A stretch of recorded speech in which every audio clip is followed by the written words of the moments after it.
한국의 빌리그램 우리 정태희 목사님 모십니다. 우리 사랑합니다로 환영합니다. 사랑합니다. 너무 저의 소개를 과하게 소개해 주셔가지고 앞에 서기가 부끄럽네요. 보고 싶었습니다. 여러분 기도와 후원으로 함께 해주셔서 고맙습니다.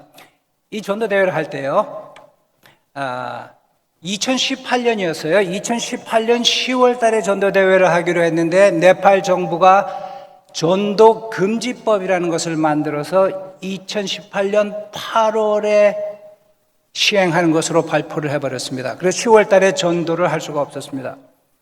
그래서 긴급하게 1월 달에 현지 지도자들과 회의를 해서 4월로 집회 날짜를 바꿨습니다. 그런데 3개월 반을 남겨놓고 집회 날짜를 바꿨는데 집회 비용이 10만 불이 필요했습니다. 한 1년 정도 시간이 있으면 제가 어떻게 해서든지 10만 불을 만들어 볼 수 있을 것이라는 자신이 있었는데 웬 말입니까? 3개월 반밖에 남지 않았는데 10만 불을 만들 수 있는 방법이 전혀 없었어요. 그래서 마음속에 기도했습니다.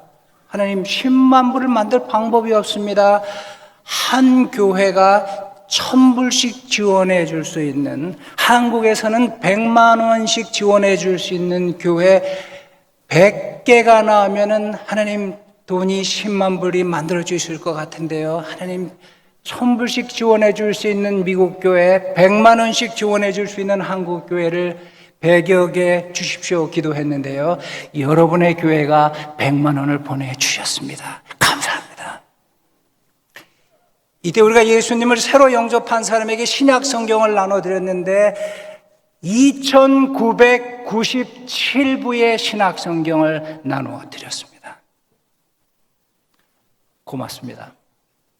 저는 굉장히 여러분의 후원과 기도가 감사한데 여러분은 별로 감동이 없으신 것 같네요. 그리고 2년 이후 2020년에 캄보디아에서 전도대회를 하기로 했는데요. 코비드가 왔어요. 준비 중에 전도대회를 성사할 수 없었습니다. 그 집회가 계속 연기되고 있다가 올 12월 24, 25일 양일간 인구의 0.2% 미만이 예수를 믿는 지역에서 전도 대회를 하기로 했고 그곳에는 200여의 교회가 연합해서 지금 전도를 하고 있습니다. 이번에도 저는 이렇게 기도합니다. 하나님, 1,000불을 보내줄 수 있는 교회, 100만 원을 보내줄 수 있는 교회를 보내어 주십시오. 저는 이 영적인 추수에 대해서 이야기하고 있습니다. 우리 오늘 맥추절을 맞아 우리의 삶의 추수, 생활의 추수를 넘어가서 어떤 영적인 추수를 하는 교회가 될 것인가, 어떤 영적인 추수를 하는 하나님의 사람들이 될 것인가. 오늘 말씀은요, 마태복음 9장 35절에서 38절에 근거해서요, 왜 예수님의 사역은 효과적이었을까? 이 제목으로 말씀을 나누고자 합니다. 성경 가지고 오셨으면은요, 우리 성경 말씀 마태복음 9장 35절에서 38절까지 함께 찾아보도록 합니다. 마침 스크린에 성경이 나오네요. 35절 말씀을 우리 같이 한번 읽어볼까요? 시작. 예수께서 모든 도시와 마을에 두루 다니사 그들의 회당에서 가르치시며 천국 복음을 전파하시며 모든 병과 모든 약한 것을 고치시니라. 저는 이 35절 말씀에서요, 마태가 예수님의 사역을 그냥 일반적으로 서술하고 있다고 봅니다.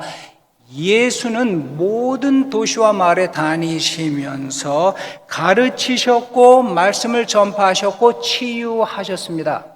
그런데 이 사역이 얼마나 효과적이었느냐 하면은 지금 전 인류의 3분의 1 이상이 주님을 따르는 사람들이 되었습니다. 예수님의 사역이 어떤 요소를 가지고 있었길래 그분의 사역이 이렇게 효과적이었을까? 36절에서 38절까지 사이에서 저는 세 가지 이유를 보는데요. 스크린 한번 보시고 같이 한번 읽어보죠. 시작. 무리를 보시고 불쌍히 여기시니 이는 그들이 목자 없는 양과 같이 고생하며 기진함이라. 이에 제자들에게 이르시되 추수할 것이 많되 일꾼이 적으니 그러므로 추수하는 주인에게 청하여 추수할 일꾼을 보내어 주소서 하라 하시니라. 아멘. 자, 저는 여기에서요, 예수님의 사역이 탁월한 효과를 가지고 있었던 세 가지 이유를 발견합니다. 여러분, 맥주 감사, 농사도요 아무렇게나 짓는 게 아니라 농사의 방법이 있지 않습니까? 농사 안 지으시는 얼굴들이시네요. 별로 이렇게 영적인 추수도 마찬가지입니다. 효과적인 사역의 방법이 있습니다. 제가 발견하는 세 가지는 이겁니다. 첫째,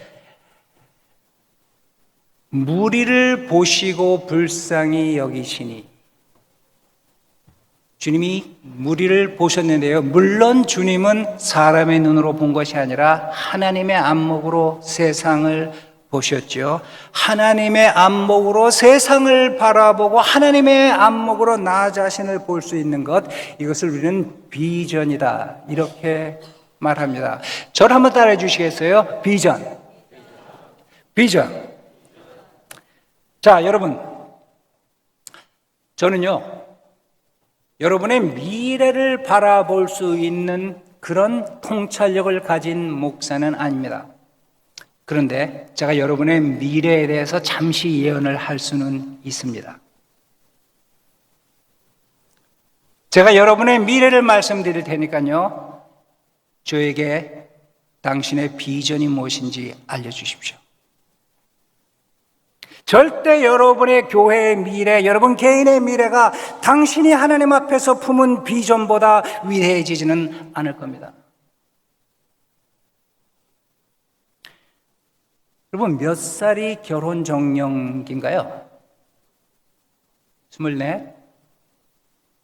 요새는 결혼이 늦어지더라고요. 30이고. 제가 인생을 살아보니까요, 결혼 적령기는요 몇 살이 아닌 것 같더라고요. 성숙했을 때가 결혼 적령인 것 같습니다. 나이 40이 있어도 성숙하지 않은 인간은 결혼하지 말아야 됩니다. 결혼할 준비가 안 돼 있는 사람입니다. 18살이라도 성숙했으면 결혼할 준비가 되어 있습니다. 언제 노인이 되나요? 몇 살부터 노인인가요? 나이가 90이 넘어도 가슴 속에 뜨거운 하나님의 비전이 있다면 청년입니다. 비록 대학교를 다니고 있어도 내가 하나님 앞에서 무슨 일을 해야 할 것인가에 대한 비전이 없다면 아직이 아니라 이미 노인이 되었습니다. 비전. 우리를 하나님 앞에서 하나님의 사람으로 만드는 요소는 비전입니다. 제가 중학교 3학년 때 예수님을 영접했어요. 그리고 매일 기도하고 성경을 보면서 하나님 앞에 나아갔는데요, 하나님이 제 마음속에 세계를 향한 비전을 주셨습니다. 그리고 늘 마음속에 너는 땅끝까지 나가서 복음을 전해야 된다, 너는 땅끝까지 나가서 복음을 전해야 된다. 처음에는 무시했는데 계속 그 비전과 부담이 제 가슴 속에 오는데요, 제가 하나님 앞에 이렇게 말씀드렸습니다. 하나님, 사람 잘못 보신 것 같습니다. 그때 저희 아버지가 말단 국가 공무원이었는데요, 제가 기억을 해요. 저희 아버지 월급이 한 달에 2만 5천 원이었어요. 아버지가 2만 5천 원을 버는 집안의 아들이 무슨 세계를 나가요? 영어로 하면 더 불쌍해요. $20. 한 달에 20불을 버는 아버지인데 세계는 고사하고 김포공항에도 한번 가본 적이 없었고 공항에 갈 일도 없었고, 그런데 하나님이 계속 저를 향해서 세계를 향한 꿈을 꾸게 하시는 거예요. 그래서 중학교 3학년 때 제 기억에 거금 10원인가를 주고 세계 지도를 하나 샀습니다. 그리고 제 방 한 구석에 세계 지도를 붙여놨어요. 물론 그 방은 저의 형의 방이기도 하고 저의 할머니와 같이 썼던 방이었는데요. 매일 아침, 매일 저녁 그 세계를 바라보며 기도했습니다. 그리고 하나님, 저를 저 세계에 보내주십시오. 저를 저 세계에 보내주십시오. 기도했는데, 그렇게 하면서 중학교 3학년을 보냈는데요. 중학교 3학년 겨울방학이 되는데 상상치도 않았던 생각이 딱 드는데, 야, 이 사람아, 네가 세계 땅끝까지 가면 뭐하냐? 한국말밖에 못하는데. 그래가지고요, 정신이 바짝 드는 거예요. 그래가지고 그야말로 거금 450원을 들여서 박종호 저 고교 기본 영어라는 책을 하나 샀습니다. 중학교 3년간 영어를 배웠는데 내가 정말 영어 공부를 해보려니까 이게 뭐 3년 동안 학교에서 배운 게 아무 도움이 안 되더라고요. 그 문법 책을 가지고 뭐 정말 땀을 흘려가면서 미칠 듯이 9개월간 그 책을 공부해서 다 띄었는데 기가 막힌 일이 벌어졌어요. 하나도 모르겠어요. 그런데 한번 하고 나니까 이상한 자신감이 생겨요. 까짓거 한번 더 해보자. 그래가지고 두 번째 공부를 했는데 두 번째 하니까 8개월이 돼요. 세 번째 하니까 6개월에 돼요. 4번, 5번, 6번, 10번째 하고 나니까 2시간의 영어 문법이 다 정리가 돼요. 그 책 아직도 기억나요. 명사 4페이지, 형용사 37페이지, 동사 46페이지. 여러분이 그 책을 모르기 때문에 아무 페이지나 지금 되고 있는 겁니다. 제가 고등학교 3학년을 다니면서요, 영어 교과서를 다 외워버렸습니다. 그런데 아직도 기억이 납니다. 고등학교 2학년 때라고 생각해요. 우리 식구들은 다 자고 있는데 대한민국 고등학생 얼마나 처량합니까? 공부할 게 너무너무 많은데, 그런데 저는 그 공부할 거에 더해서 기도해야 되고 성경 읽어야 되고 매일 영어 공부를 하고 영어 교과서를 외우는데 한 페이지마다 10번씩 소리내어 읽었는데요, 혀가 아파가지고 고등학교 학교 다닐 때 제가 이러고 다녔어요. 제 혀가 좀 신선한 바람을 맛보라고 이러고 다녔는데, 한번 기억이 나요. 새벽 한 2시 반이었습니다. 우리 식구들은 다 자고 있고 저는 영어 교과서를 외우고 있었는데 그날따라 너무 처량해요. 공부하고 싶진 않아요. 왜 나는 이 밤에 못 자고 이걸 하고 있어야 되나? 막 갈등이 일어나는데 분노가 치솟더라고요. 그래서 제가 공부하던 영어 책을 듣고 이렇게 말했습니다. 야, 이놈의 원수야, 어쩌다가 내 인생에 나타나서 나를 이렇게 고통을 주느냐? 꼴도 보기 싫다. 그러면 이 책을 확 던져버렸습니다. 그리고 막 분한 마음이 드는 거예요. 요를 깔고 누웠는데요, 화가 나니까 그 이불을 확 뒤집어 쓴 거예요. 확 뒤집어 쓰고 자려고 눈을 감았는데 엄청난 일이 벌어졌습니다. 제가 눈을 감았는데 세상이 어두워지는 게 아니라 눈을 감은 순간 세상이 밝아지는 거예요.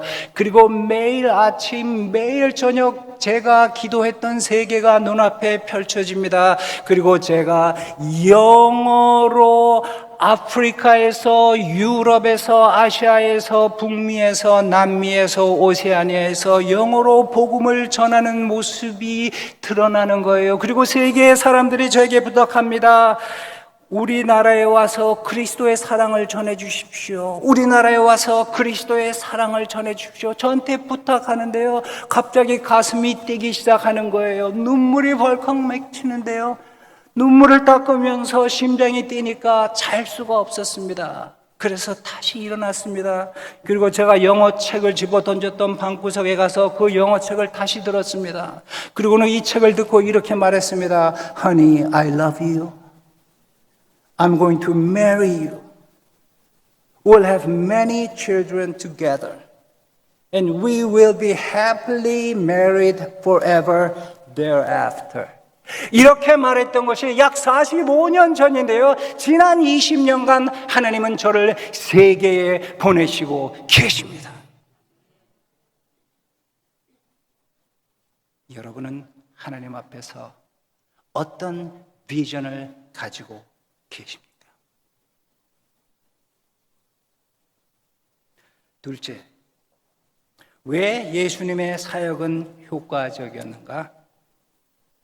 36절 말씀에 무리를 보시고 불쌍히 여기시니, 예수님은요 불쌍히 여기는 마음, 다시 말해 영적 부담을 가지고 계셨습니다. 가슴이 깨어지는 고통을 가지고 고생하며 기진하는 사람들을 보셨습니다. 여러분은 가슴에 어떤 부담을 가지고 계십니까? 어떤 고통을 가지고 계십니까? 제가 신학교 교수 생활을 하면서 학생들에게 가장 강조했던 것이 이것입니다. 여러분의 사역을 가장 강력하게 하는 요소가 뭔지 아세요? 학문이 아닙니다. 당신의 사역을 가장 강력하게 하는 요소는 당신의 심장에 가지고 있는 고통입니다. 아픔입니다. 어떤 고통을 가지고 계십니까?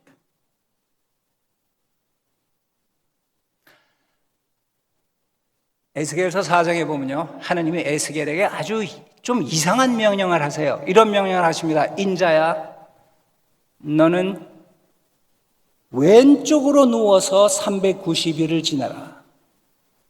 여러분, 우리가 잘 때 등으로 눕잖아요, 그렇죠? 자다가 왼쪽으로 돌기도 하고 오른쪽으로 돌기도 하고. 여러분, 얼굴 표정은 전혀 안 주무시는 사람들 같아요. 그렇잖아요. 그런데 왼쪽으로 누워서 390일을 지내라. 390일 이후에 그게 어떻게 해서 그 통증이. 에스겔이 기가 막혔어요. 그래서 하나님 왜 그래야 됩니까? 물었는데요. 하나님 이렇게 말씀하세요. 네가 왼쪽으로 누워있는 하루를 1년으로 계산해서 너희 민족 이스라엘의 죄를 사하여 줄 것이다. 에스겔이 이해했습니다. 그리고 왼쪽으로 누웠습니다. 390일 동안 얼마나 허리가 아팠을까요? 몸의 방향을 바꾸지 못하고 모로만 누워 있었어요. 390일이 지났을 때 그가 침대에서 일어나시면서 아마 이랬을 거예요. 할렐루야, 390일이 지났습니다. 그 순간 주님의 음성이 들려오는데요. 인자야, 이제는 오른쪽으로 누워서 40일을 지내라. 미칠 노릇이죠. 하나님 왜 그래야 됩니까? 하나님의 음성이 들리는데요. 내가 오른쪽으로 누워있는 하루를 1년으로 계산해서 너의 민족 유다의 죄를 용서해 줄 것이다. 그래서 다시 우측으로 누웠습니다. 여러분, 박사가 되는 공부를 하고 그만큼 연구를 하면은요, 저는 신학을 공부했는데, 그래서 대학 교수가 되면은요, 아무리 심오한 신학적인 질문을 학생들과 목사님들이 저한테 한다 그래도 아주 의미 있는 대답을 해줄 수 있는 만큼의 지적 훈련을 받았습니다. 그런데 가끔 가다가 교수가 전혀 상상하지 못했던 심오한 질문을 하는 학생들이 있어요. 답이 없을 때는 교수가 황당해지기도 합니다. 제가 이 에스겔 4장을 가르쳤는데 한 학생이 손을 드는 거예요. 그리고 이렇게 말합니다. 교수님, 질문이 있습니다. 그래서 질문하라고 그랬더니 이 친구가 이러는 거예요. 교수님, 에스겔이 왼쪽으로 누워있던 390일, 오른쪽으로 누웠던 40일, 다 합쳐서 도합 430일, 에스겔이 누워있었을 때 하루 24시간 누워있었습니까? 아니면 잠자는 시간 7시간, 8시간만 누워있었습니까? 제가 그런데 그때 하나님이 저에게 엄청난 지혜를 주셨어요. 그래서 그 어느 신학자도 말한 적이 없는 심오한 답을 주었습니다. 이렇게 말했습니다. I don't know. 에스겔이 24시간 뭐로 누워 있었는지, 잠자는 시간 6시간, 7시간만 누워 있으니 나는 모르겠어. 그런데 한 가지 분명한 게 있어. 430일의 기간을 끝내고 그가 침대에서 일어났을 때 그는 그는 허리가 끊어지는 것 같은 고통을 가졌을 거야.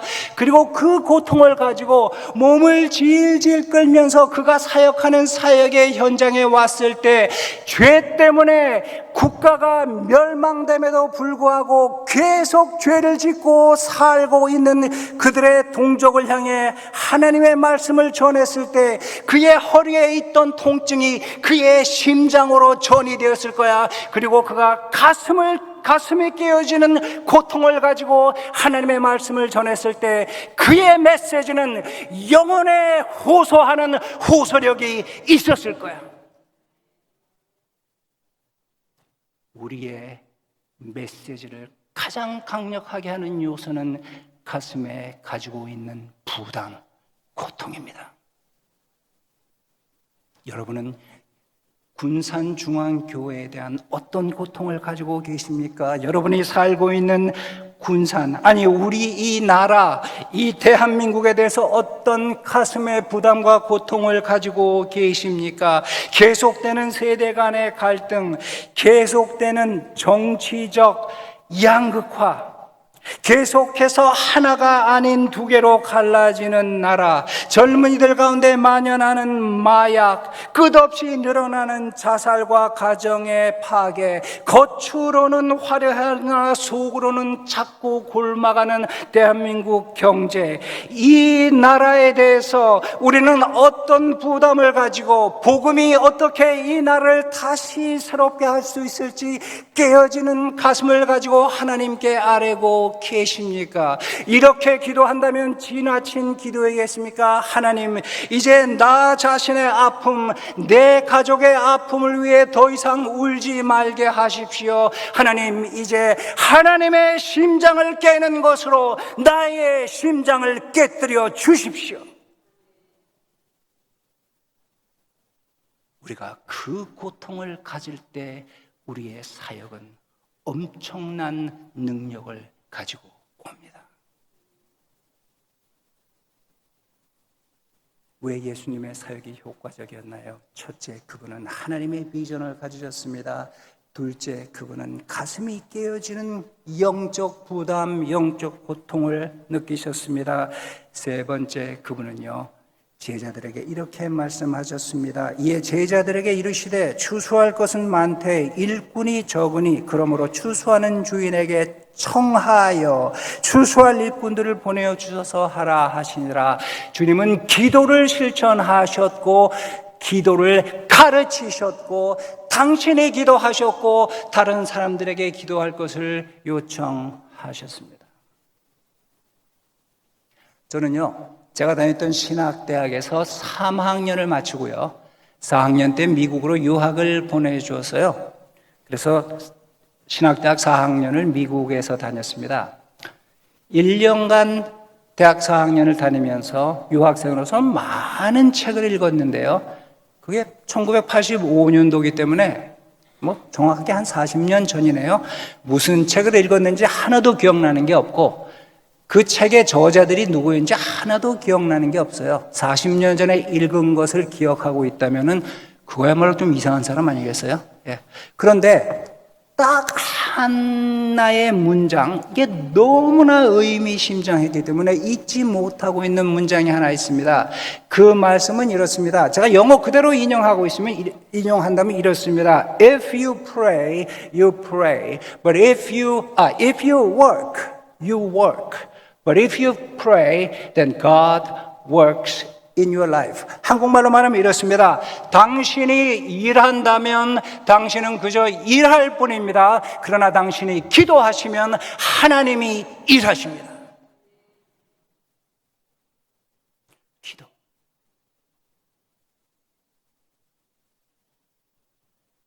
우리는 전략을 짜는 일에 바쁩니다. 언제부터 이 기도에 대한 부담이 점점 없어지기 시작합니다. 기도.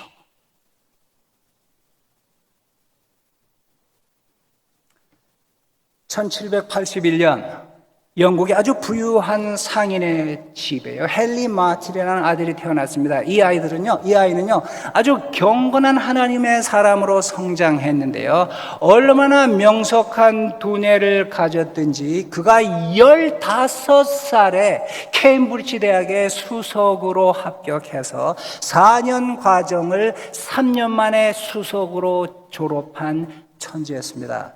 그런데 한 가지, 이 친구는요 온몸에 물사마귀가 나서 보기에 흉측할 정도의 외모를 가지고 있었습니다. 그래서 자의식 때문에 사람들에게 접근하지 못했고, 사람들도 그가 겉으로 보기에 너무나 흉물스러운 외모 때문에 접근하는 사람이 없었습니다. 그럼에도 불구하고 헨리 마틴의 그 탁월한 지성과 신사다운 매너에 반해서요, 단짝이었던 걸프렌드가 있었습니다. 이름은 리디아라는 소녀였는데요, 그 둘은 진정으로 사랑했고 진심으로 서로를 아껴 주었습니다. 그런데 어느 날 헨리 마틴이요, 어느 선교사의 선교 보고 집회에 가서 말씀을 듣다가 하나님의 부르시는 음성을 들었습니다. 너도 인도에 가서 복음을 전해라. 그래서요, 그가 그 음성 앞에 헌신하고 순종하기로 결단합니다. 그리고 자기가 사랑하는 리디아의 집에 가서 창문을 두드립니다. 리디아가 문을 열었습니다. 이렇게 말합니다. 리디아, 내가 당신을 얼마나 사랑하는지 알고 있지 않습니까? 하나님이 나를 인도로 보내십니다. 나와 결혼해 주십시오. 나와 함께 인도에 가서 하나님의 뜻을 이루고 사람들을 섬기십시다. 그때 리디아는 뜻밖의 반응을 합니다. 사랑하는 헨리, 내가 당신을 얼마나 사랑하는지 당신 알지 않습니까? 그러나 이 지구상에 오직 한 곳, 내가 절대 갈 수 없는 곳이 있다면 그곳은 인도입니다. 온갖 동물과 죽은 사람의 시체가 길거리에 나둥그러 있는 것, 그 결과 온갖 종류의 박테리아와 바이러스가 창궐한 것, 가는 곳마다 죽은 사람의 시체가 불타는 곳, 절대 갈 수 없어요. 헨리 마틴의 가슴이 찢어졌습니다. 그는 사랑을 고백했고 겁도 주고받고, 그러나 리디아는 완강합니다. 절대 갈 수 없다고 말합니다. 깨어진 가슴을 안고요, 헨리 마틴은 기도했습니다. 하나님, 리디아입니까? 인디아입니까? 리디아입니까? 인디아입니까? 오랜 시간 기도했습니다. 그런데 하나님의 음성이 정광석화처럼 그의 영혼을 때렸습니다. 헨리, 너의 선택은 인디아냐 리디아냐가 아니다. 너의 선택은 하나님이냐 리디아냐이다. 그는 기꺼이 리디아를 포기하고 인도의 선교사로 갑니다. 그리고 인도의 젊은이들에게 복음을 전하기 위해 인도 군대에 자원 입대하여 군목이 되었습니다. 신실하게 인도의 군인들에게 복음을 전했는데요, 마침 인디아를 침공해 온 페르시아 군대에 체포가 되었습니다. 그리고 온몸이 착고에 채인 채 아라비아 사막을 질질 끌려 페르시아에 잡혀갔습니다. 그리고 페르시아 지하 감옥에서 3년을 살고는 31살의 꽃다운 나이에 마지막 숨을 쉬어야만 했습니다. 31살의 나이, 그의 인생이 그렇게 낭비되었다고 생각하지 마십시오. 그는 페르시아의 지하 감옥에서 3년을 살면서 하나님이 주신 그의 탁월한 두뇌를 활용하여 신약 성경을 힌디어와 페르시아어와 아랍어로 번역하였고, 그 이후 수백만의 사람들이 그가 번역한 번역본을 읽고 예수 그리스도를 영광스럽게 만날 수 있었습니다. 왜 주님의 사역이 이렇게 효과적이었나요? 비전, 고통, 기도.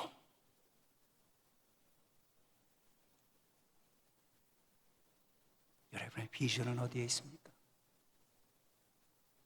여러분은 어떤 부담을 안고 주님을 섬기십니까? 목사님, 내 인생에도 고통이 많습니다.